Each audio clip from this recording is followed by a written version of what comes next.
While ye may, old time is still a-flying, and this same flower that smiles today, tomorrow will be dying. The Latin term for that sentiment is carpe diem. Now, who knows what that means? Carpe diem. That's seize the day. Carpe diem. Seize the day, boys. Make your lives extraordinary. We're always told that creativity is something you're born with. You either have it or you don't, right? What if that's completely wrong? What if creativity can actually be trained? Before we even think about training creativity, we have to answer a fundamental question. What is creativity? Seems like a weird question to ask. Creativity isn't some magical talent only a few people have. It's simply the ability to see new ways to solve a problem. I like to think of it as noticing options others miss. Anyone can follow a formula, but it takes real creativity to find a new approach. Creativity is the single most important skill you can have, because your brand is you. There's a certain combination of experiences, values, and ideas that only you have. That's what your brand should be.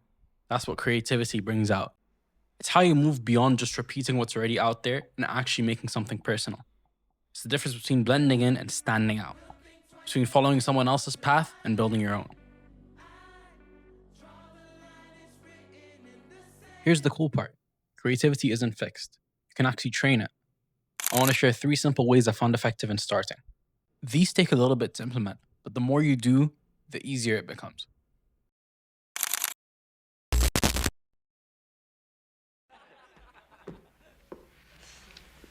Why do I stand up here? Anybody? To feel taller. No. Thank you for playing, Mr. Dalton. I stand upon my desk to remind myself that we must constantly look at things in a different way. See, the world looks very different from up here. You don't believe me? Just when you think you know something, you have to look at it in another way. Even though it may seem silly or wrong, you must try. Now, when you read, don't just consider what the author thinks. Consider what you think. Consider what you think. I just want to restate that. Most of us go through life on autopilot, seeing what we expect to see. Training creativity starts by breaking that habit. It means paying attention to details other people ignore. The color of the sky at a sunset, the way a friend phrases something, the patterns in your daily routine. Creativity isn't always about creating something brand new. It's often about connecting things people don't even see as related. It comes from looking sideways, standing on your metaphorical desk. Try this next time you're walking or commuting. Actively look for 5 things you've never noticed before. It's a small exercise, but it rewires how you see the world. Picture of Uncle Walt up there.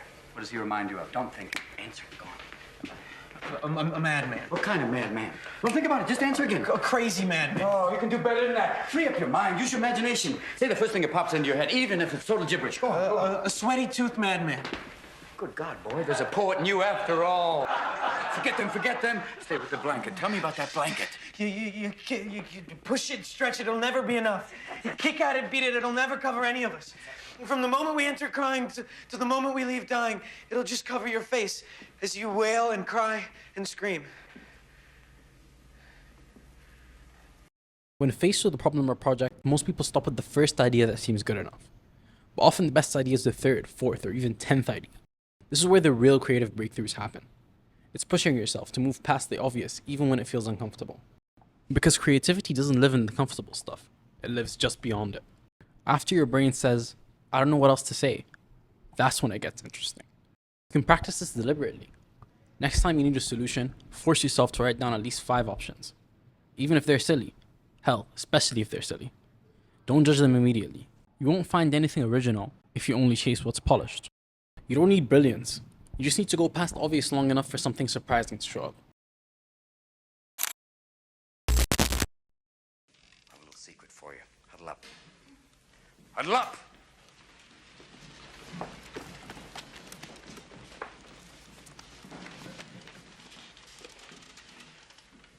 We don't read and write poetry because it's cute. We read and write poetry because we are members of the human race. And the human race is filled with passion. Of cities filled with the foolish. What good amid these, oh me, oh life? Answer, that you are here, that life exists, and identity. That the powerful play goes on and you may contribute a verse.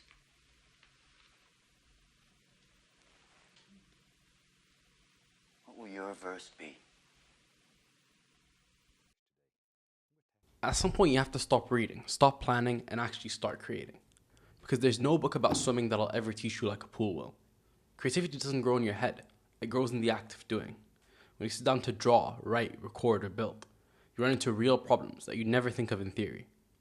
And solving those problems is where the breakthroughs happen. I can't put it better than Mr. Keating, but in this game of life, all we can do is create.